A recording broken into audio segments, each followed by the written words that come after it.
Have you ever noticed those small habits we repeat almost unconsciously? Like biting your nails, playing with your hair, or checking your phone every minute? What if these actions were more than simple habits, actually trying to tell us something about our anxiety? Often, repetitive behaviors disguise themselves as harmless quirks, but may be signs of something deeper that needs our attention. In this video, we'll explore how to spot these hidden signs of anxiety in daily life. You'll learn how to look at yourself with more understanding and discover simple relaxation techniques to better manage these feelings. If you want to understand your actions better and find more balance, come along and uncover the signals anxiety might be trying to hide from you. Have you noticed some automatic habits that repeat in your daily life, especially in tense moments? Maybe you play with your hair, crack your knuckles, or rearrange things obsessively. These seemingly harmless actions could be signaling something deeper. What if these small habits were actually anxiety trying to make itself heard? This video is a journey to identify everyday behaviors that are often unconscious responses to stress and anxiety. Throughout the video, we'll dive into common habits that, for many, go unnoticed but reveal a lot about our emotional and mental state. So, if you're curious about what these behaviors might mean, stick around until the end and find out which of these habits might be sending you an important message. First habit: cracking knuckles or joints. One of the most common habits, especially in tense moments, is cracking knuckles or other joints. At first glance, it seems harmless, but it's often a way to release physical tension. This habit tends to appear during stressful situations or moments of intense focus as a quick way to relieve internal discomfort. For many, cracking knuckles, neck, or even back is almost automatic, a pressure release valve for stress. Picture a long, high-pressure meeting. As tension builds, the person starts cracking their knuckles repeatedly. This small gesture is a physical reflection of something bigger, an attempt to cope with anxiety without even realizing it. Second habit: leg jiggling, restless leg syndrome. Another habit that often goes unnoticed is the tendency to move one's legs while sitting. Known as restless leg syndrome, this behavior typically happens in moments of nervousness or impatience and, for many, is an unconscious way to release excess energy. Imagine a familiar scenario. You're in a waiting room or a long meeting. Without noticing, your legs start bouncing or lightly tapping against the floor. This behavior is your body's way of responding to anxiety, trying to discharge tension. Leg movement offers temporary relief, but can also hint at an internal restlessness that needs attention. Third habit: scratching or picking at the skin. Many people have the habit of scratching or picking at their skin, especially when they're worried. This seemingly simple behavior is an unconscious way of transferring emotional tension to the body. Anxiety finds a physical escape by focusing on small areas of the body, like the skin, providing a momentary distraction for the mind.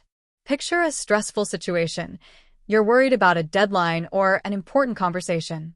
While thinking, you start picking at the skin around your nails or lightly scratching your face without noticing. This habit may seem harmless but could indicate that your anxiety is seeking an outlet. Often, these automatic actions reflect deeper worries that the body tries to ease physically. Fourth habit: organizing and reorganizing.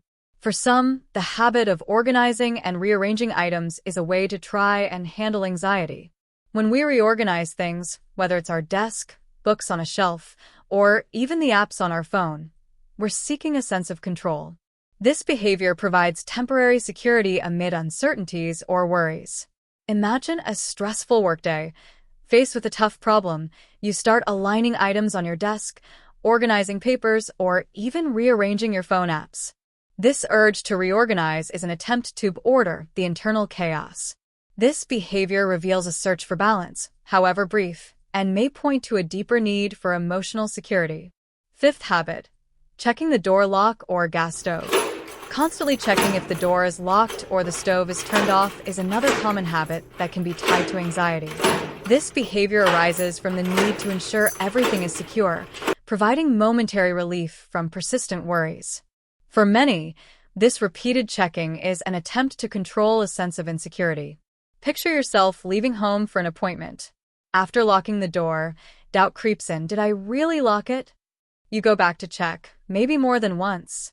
This habit, which may seem like an extra precaution, often reflects anxiety about safety and control of the environment. Repeated checking helps ease uncertainties, offering a brief sense of security. Sixth habit: excessive texting and calling. Sending frequent messages or making calls to confirm that everything is fine is a habit that, for many, relieves anxiety.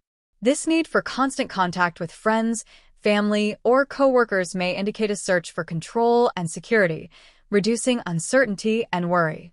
Imagine you're waiting for someone important to arrive. Unable to relax, you send several messages asking if everything is okay, confirming the time, or checking the route. This behavior, seemingly innocent, could be a way of managing the fear that something might go wrong. The excessive messaging or calling is actually an attempt to calm anxiety, even if just temporarily, by ensuring that everything is under control. Recognizing these habits is the first step in understanding anxiety and how it manifests in daily life. Small behaviors like cracking knuckles or rearranging items might seem trivial, but reveal a lot about our internal feelings. If you found yourself relating to any of these habits, it could be a sign that your mind is trying to process everyday stress and worries. But remember, if these symptoms of anxiety become persistent, intense, and start affecting your routine, it's essential to seek help from a professional. A psychologist or psychiatrist can offer the necessary support to handle anxiety in a healthy way. Now that you're familiar with these habits, why not learn techniques to manage them better? We have a video on the channel with simple, practical techniques for everyday life that can help. I'll leave it here on the screen for you to watch. Subscribe to the channel for more content on mental health and anxiety. Together, we can promote wellness and knowledge. See you in the next video.